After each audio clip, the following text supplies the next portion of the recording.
Após reclamações de consumidores e derrota no Supremo, a Agência Nacional de Saúde Suplementar recuou e revogou a norma que previa a cobrança de até 40% de coparticipação dos clientes de planos de saúde e definia regras para a aplicação de franquia em convênios médicos. Para falar sobre a situação dos usuários de planos de saúde, nós recebemos a advogada Ana Carolina Navarrete, pesquisadora do Instituto Brasileiro de Defesa do Consumidor, o IDEC, e o juiz arbitral Flávio de Ávila Louro, presidente da Associação dos Usuários de Planos de Saúde do Estado de São Paulo. Participe aqui da nossa conversa, mande suas dúvidas, comentários pelo Facebook e pelo Twitter. Não esqueça de usar a hashtag Panorama TV Cultura. Obrigada pela presença hoje aqui com a gente. É um prazer. Começar querendo saber de vocês o que acharam dessa decisão da ANS de voltar atrás e revogar aí essas normas. É uma resposta à pressão, né, de entidade de defesa do consumidor, mas também de órgãos de controle, como o Tribunal de Contas da União, o Ministério da Fazenda e da OAB. O que a gente percebe é que a ANS ela vinha sofrendo uma crise mesmo de legitimidade, né? Ela estava sendo questionada na sua regulação por diversas instituições e isso é uma resposta no sentido de dizer, olha, realmente a sociedade ela está apontando para um lado e a gente tem que parar e escutar o que está acontecendo, né? Doutor Flávio. A associação ela verificou ao longo desse processo de 1 ano e meio que vinha se reivindicando essa mudança nos planos de saúde, que os objetivos primários eram realmente fazer uma alteração nas faixas etárias, que atualmente são 10, e eles queriam fracionar mais ainda. Com o interesse do quê? De realmente prejudicar os usuários de planos de saúde. Pois é, quando fala assim, prejudicar os usuários de plano de saúde. Interessante é que, nesse relatório que pede a revogação da norma, a ANS diz que previa uma absorção positiva das novas regras pela sociedade, especialmente pelos consumidores. Mas observou que não foi isso que aconteceu. O que explica, não é, essa divergência? A ANS colocando aí que disse que achava que estava fazendo algo bom para os consumidores, mas a reação foi contrária a isso. É alguém que não estava escutando as críticas que estavam sendo feitas desde o começo. Na verdade, em abril do ano passado, a ANS abriu uma consulta pública para discutir a normativa e já nesse momento já houve críticas de diversas entidades de defesa do consumidor, então. Né? Então, no final das contas, nada explica essa surpresa da agência, uma vez que a medida já estava sendo criticada há algum tempo. Né? Aí a gente não poderia, assim, até questionar qual é o papel da agência nesse sentido, doutor Flávio? Sim, Andresa. A Agência Nacional de Saúde, ela tem como órgão soberano o Ministério da Saúde.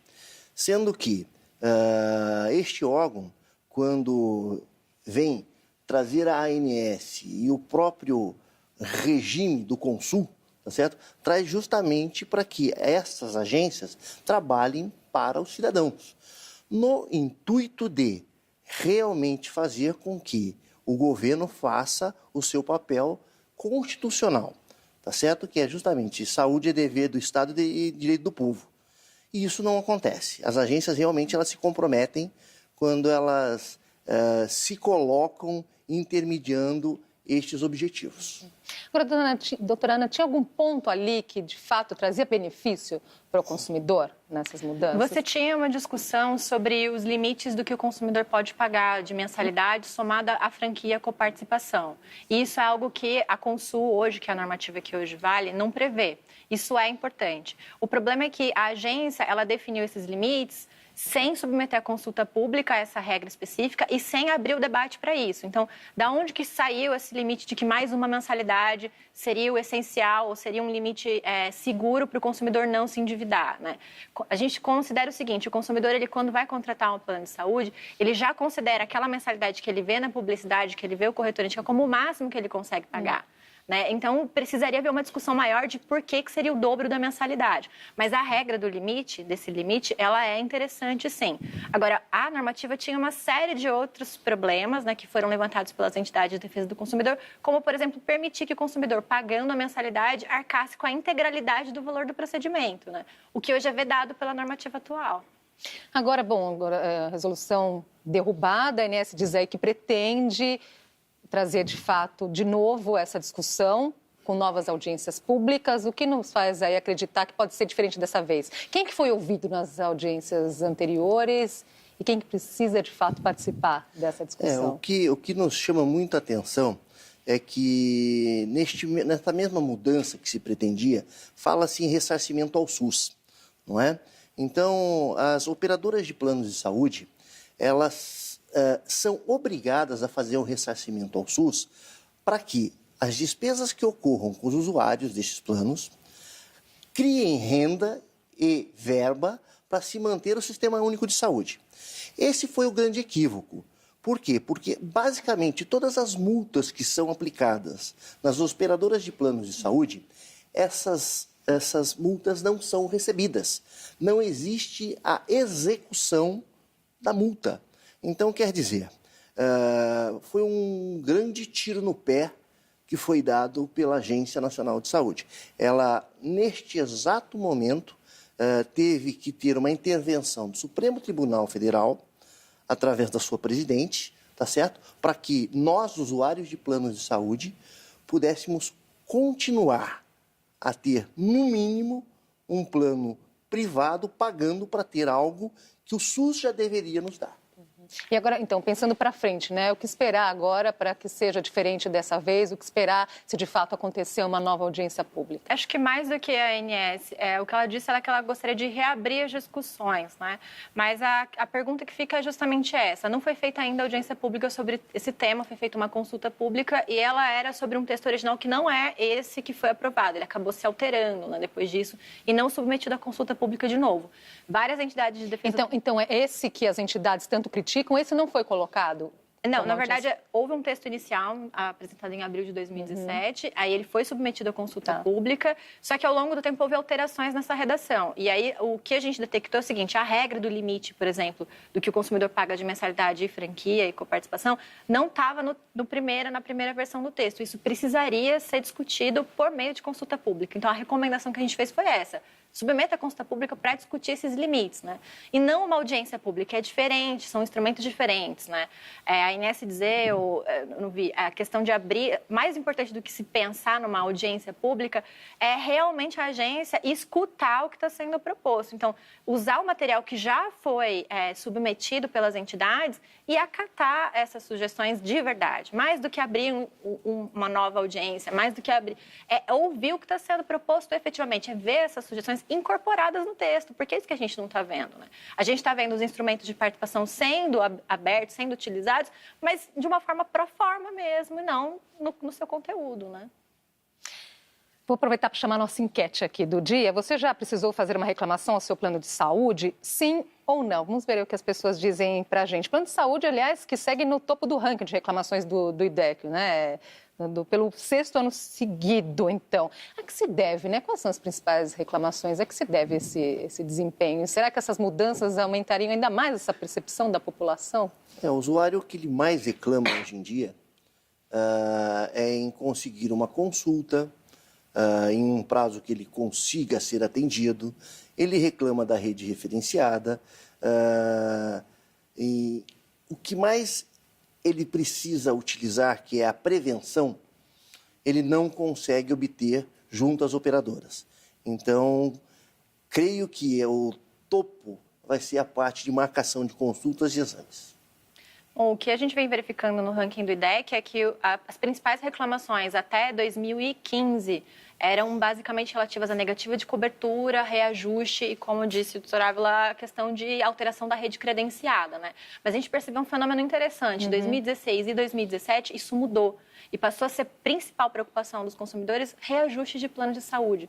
A gente acredita que isso demarca uma preocupação. Se o consumidor antes se preocupava se ele estava ou não sendo atendido, agora permanecer no plano, continuar pagando, conseguir continuar pagando, acabou vindo para o foco dele, né? Isso também é um indicativo de problema regulatório.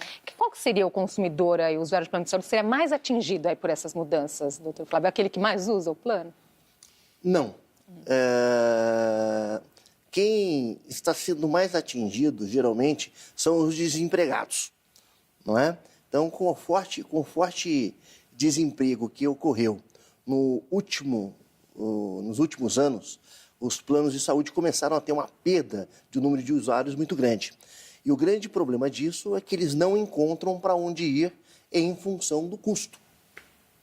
Tem também a questão de idosos e doentes crônicos, eles serem particularmente mais afetados por franquia e coparticipação, porque como a pessoa tem que pagar toda vez que usa o plano, no caso da coparticipação, ou ela tem que pagar integralmente o valor do procedimento até um limite de dinheiro, que é o caso da franquia, isso acaba inibindo o uso, mas prejudicando quem tem que usar mais. Pois é uma situação bastante preocupante quando fala assim, um idoso prejudicado numa população que está envelhecendo, não é? Pois é, sim. Essa também mostra como esses instrumentos, eles afetando para prevenção, mostra um pouco também como essa preocupação com prevenção, diagnóstico precoce, acabou não sendo tão contemplada na normativa, né? Quem hoje que está, de fato, gerando aí o sistema de saúde suplementar no nosso país, doutor Flávio? Má gestão. Creio que a má gestão do sistema suplementar está gerando não só um problema muito crônico nos planos de saúde, como está afetando diretamente o SUS.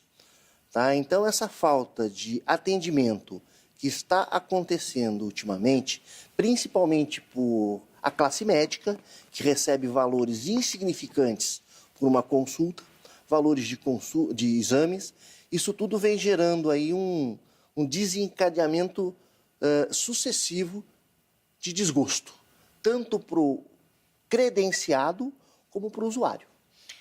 As pessoas estão participando aqui, o fato é que tem muitas dúvidas aqui, não é? O Alexandre Alves, via Twitter, ele pergunta, os convênios de empresas também serão afetados ou seriam afetados, não é? Acho que vale esclarecer isso. Sim, é uma pergunta muito pertinente, né? Porque a ANS, ela chegou a mencionar, olha, mas isso só vai afetar, a normativa, ela só afetaria os contratos firmados da entrada em vigor em diante. Só que a gente sabe que nos contratos coletivos existe uma repactuação anual. E nessa repactuação, muitas vezes, a empresa de plano de saúde fala assim, olha, usa um pouco essa coisa do reajuste elevado, fala assim, olha, você pode adotar um plano com coparticipação, com franquia, e aí o reajuste pode ser menor. E isso acaba sendo usado como argumento para a empresa adotar um plano de saúde com franquia ou coparticipação para oferecer ele para os seus empregados, né? O Valdemar Porto disse que está aqui acompanhando a gente em Palmas de Monte Alto, na Bahia. Olha só que maravilha. Aproveitar, então, diante também dessa confusão que as pessoas, né, não estão entendendo muito, tem dois termos aí que são muito usados nessa questão, que é a coparticipação e franquia. O que vale a pena esclarecer? O que é bom a gente explicar aqui para o usuário do que está sendo colocado em xeque aí? Ok. A franquia, ela é um mecanismo de regulação que só acontece em momento de internação. Então, quando existe uma internação, existe a franquia, ok? Agora, a participação, que é a coparticipação em exames e consultas, isso é algo que a OCESP defende que é bom ter um plano com coparticipação. Qual seria o motivo?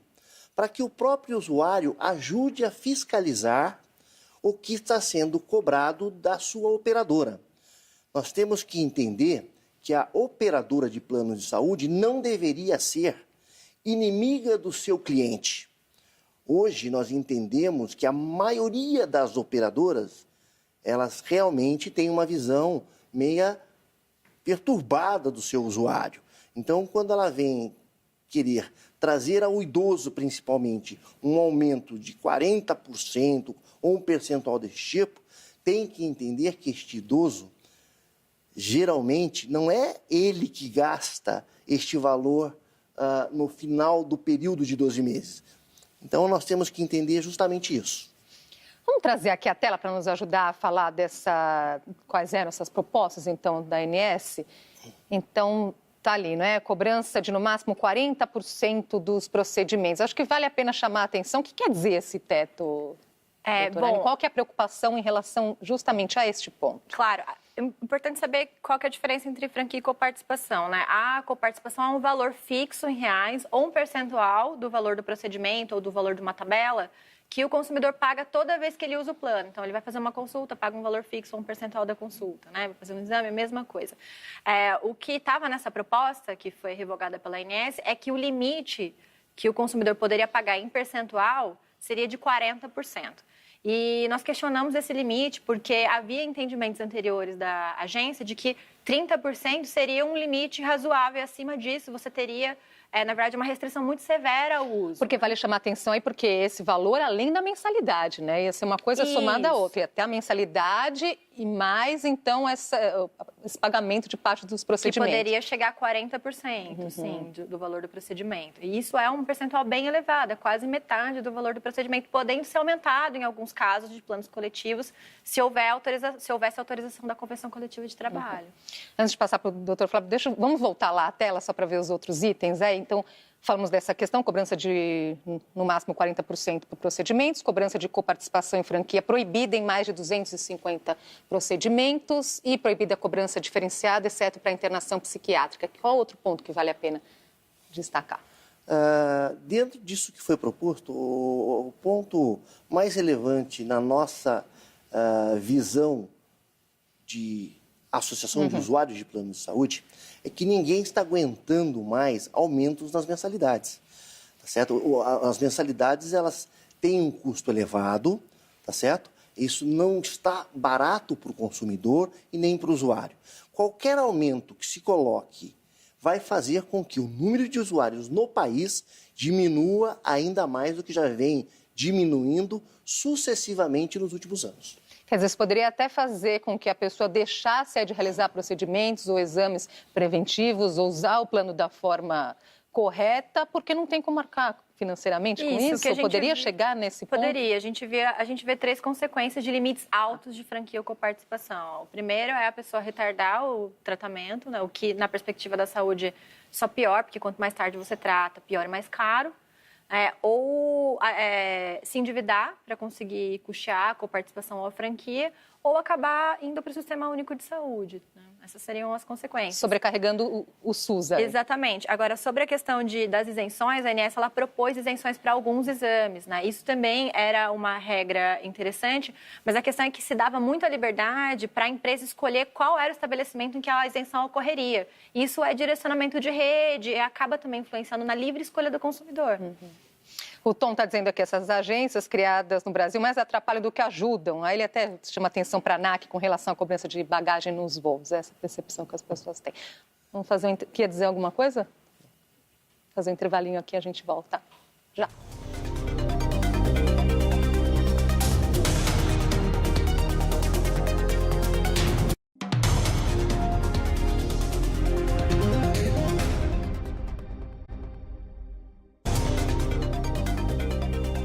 Já estamos de volta com o Panorama. Hoje falamos sobre a polêmica em torno das novas regras para os planos de saúde revogadas pela ANS. Com a gente, Ana Carolina Navarrete, pesquisadora do IDEC, e Flávio de Ávila Louro, presidente da Associação dos Usuários de Planos de Saúde do Estado de São Paulo. Ainda sobre essa preocupação em relação às mudanças, né? O IDEC e outras 19 organizações de defesa do consumidor chegaram a enviar uma carta à ANS pedindo esclarecimentos sobre as novas regras. No documento, as entidades listaram as principais preocupações com as propostas da agência. Vamos ver as principais, quais são? Então, está ali, restrição a procedimentos, aumento da judicialização, endividamento dos usuários e falta de compreensão dos contratos. Vamos falar um pouquinho dessa questão de restrição a procedimentos? É possível dar um exemplo de que forma que restringia isso? Essa parte de restrição de procedimentos é justamente nos procedimentos mais caros, que são chamados exames complexos, que uma operadora pode vir a restringir o atendimento. Uma vez que o Estado permita que a operadora não cubra o que é mais caro, naturalmente ela vai restringir para ter, consequentemente, o seu lucro maior. Na verdade, isso veio um pouco de alguns estudos que a gente levantou sobre como altas franquias e alta coparticipação acabavam não fazendo a pessoa... como disse a agência, ou como disse várias empresas, a franquia coparticipa para a pessoa usar melhor o plano. Não, a gente viu estudos que indicam que a pessoa usa menos e pronto, né? E no final das contas, tendo que pagar altos valores para acessar o procedimento, você está restringindo, né? Então, era essa preocupação que as entidades queriam levar para a agência. Outra preocupação é a questão do aumento da judicialização, né? Como que é essa situação hoje dos planos diante da Justiça? A posição da UCESP em relação à judicialização dos procedimentos ou das ações, nós somos altamente favoráveis. Uma vez que esteja ajuizado a causa, isso vai ser no litigioso, tá certo? E a operadora terá essa cobertura.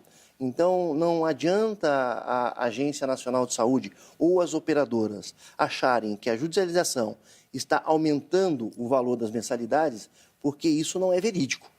O que acontece é que a restrição está simplesmente deixando de tratar algo que é o dever dela, que tenha recebido a mensalidade.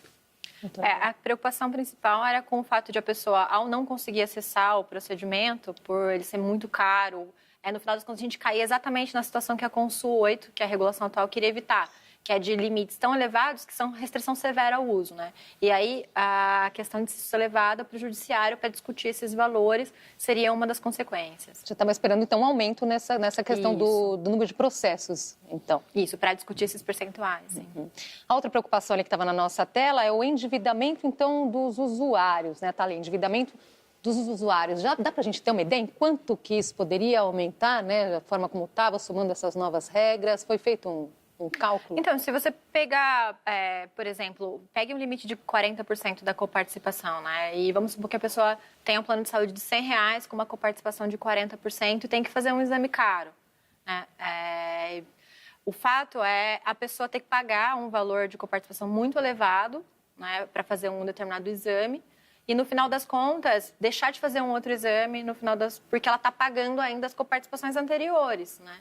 Isso acaba restringindo acesso e isso acaba fazendo com que a pessoa, como eu disse antes, na ponta do lápis poderia até dobrar esse valor, doutora Ana? Pode chegar mais do que isso, mais inclusive. do que o dobro? Por isso que é importante, sim, ter uma regra que limite o quanto que pode ser cobrado efetivamente de coparticipação e franquia. A questão é, esse limite ele tem que ser discutido com as pessoas, tem que ser discutido via consulta pública, tem que ter estudo que embase isso. Essa parte do endividamento, uma coisa bem simples. A coparticipação em consultas e exames, obrigatoriamente tem que ser feita em reais. Porque uma vez que esteja estipulado o custo em reais, a pessoa sabe o que vai gastar e não vai se endividar. Agora, no caso onde existe um percentual de até 40%, isso pode levar a algo trágico, que é basicamente a insolvência do cidadão. E, inclusive, tem pessoas que recebem aposentadoria para pagar planos de saúde. Tem mais participação aqui chegando. A Elza Prado, pelo Face, ela pergunta: a coparticipação inclui cobrança de parte da consulta ou só de procedimentos? A consulta ela é um procedimento, né? Então, sim, inclui consultas, exames. Depende muito do que está previsto no contrato, né? Ele que vai dizer aonde que a coparticipação vai incidir. Se é na consulta, se é em exame, se é internação, né? Mas hoje é possível a coparticipação incidir em qualquer desses procedimentos. Mas a doutora Ana colocou aqui, depende muito do que está previsto no contrato. Que dica dá para o consumidor nesse sentido? Dessa leitura do contrato, que muitas vezes coisas aí passam desapercebidas, né? Isso é bem simples, pelo seguinte: todo contrato de plano de saúde está regulamentado através da ANS. Então, tudo tem que ter os procedimentos que vão ser cobertos, os dias que serão cobertos e de que forma. No entanto, o que é muito importante se entender? Tá? Que vai sempre estourar do lado mais fraco. Ou seja, o usuário sempre terá que, de certa forma, utilizar o juízo para resolver os seus problemas. Este é o problema que as operadoras estão reclamando. Os tribunais estão deferindo, geralmente, em pró do usuário. Eles querem tentar tirar isso da situação, mas não vão conseguir, naturalmente. Acho que a gente poderia agora, então, essas mudanças, é bom esclarecer, por enquanto, então, estão revogadas, não estão valendo para os contratos. O que está valendo hoje, de fato, que vale chamar a atenção aqui? Claro. Bom, a franquia coparticipação, elas têm limites fixados na Consul 8 de 98, né? Essas regras dizem o seguinte: esses valores cobrados para cada vez que a pessoa usa o plano, eles não podem caracterizar financiamento integral do procedimento. A pessoa não pode pagar a mensalidade do plano de saúde e ainda assim pagar integralmente o valor desse procedimento. Também não podem ser em limites tão elevados, seja em valor fixo, seja em percentual, a ponto da pessoa não conseguir usar o plano, né? Além disso, tem que existir uma especificação clara na publicidade desses planos, mais do que previsão em contrato, isso é importante de se discutir. Tem que existir uma especificação na oferta desses planos que indique, olha, não vai ser só essa mensalidade que você vai pagar, você vai estar pagando também um valor de coparticipação que pode chegar a tanto, um valor de franquia que pode chegar a tanto. Isso tem que estar claro na oferta, não só no contrato, porque a pessoa, quando ela vai assinar o contrato, ela já fez a escolha dela. Então, a informação tem que estar antes disso. Doutor Flávio. Realmente é algo que tudo está previsto em contrato, expressamente, tá certo? Mas é difícil um usuário conseguir compreender e entender um plano de saúde. Então, nós acreditamos que será sempre muito útil que estes interessados em adquirir um plano de saúde procurem, antes de fazer a contratação, pedir um assessoramento judicial. O resultado da nossa enquete está aqui já. Você já precisou fazer uma reclamação ao seu plano de saúde? 59% das pessoas que responderam disseram que sim, 41% disseram que não. Palavrinha final para esse consumidor que está nos assistindo. Bom, o consumidor não necessariamente precisa de assessoria jurídica para contratar um plano de saúde, acho importante dizer isso. Mas ele pode ficar muito atento, acessar a sala de situação no site da ANS, verificar as informações da operadora, prestar atenção no que está na oferta, pedir sempre todo o registro escrito para o corretor, se está acontecendo a intermediação, né? E ter um documento sempre de apoio que ajude ele a ler o contrato. E mais importante, é ver se vale a pena mesmo contratar um plano de saúde que tem mecanismos que vão fazer você usar menos o plano, ou ter que pagar para usar esse plano, né? Doutor Flávio, essa palavrinha final. A gente indica para que as pessoas que desejem adquirir ou manter um plano de saúde façam as contas corretamente. Verifiquem se não estará havendo um endividamento da família para não ter que, mais adiante, perder um plano e ter que cair no SUS. Agradeço muito a participação de vocês aqui com a gente. Se acontecer aí outras mudanças, vocês estão convidados, então, para retornar, para nos ajudarem a entender. Muito obrigado. Até uma próxima oportunidade. Obrigado. E a gente fica por aqui. Inscreva-se no nosso canal no YouTube. Lá estão todos os nossos programas anteriores. É youtube.com/jornalismo TV Cultura. Obrigada pela sua companhia e até a próxima.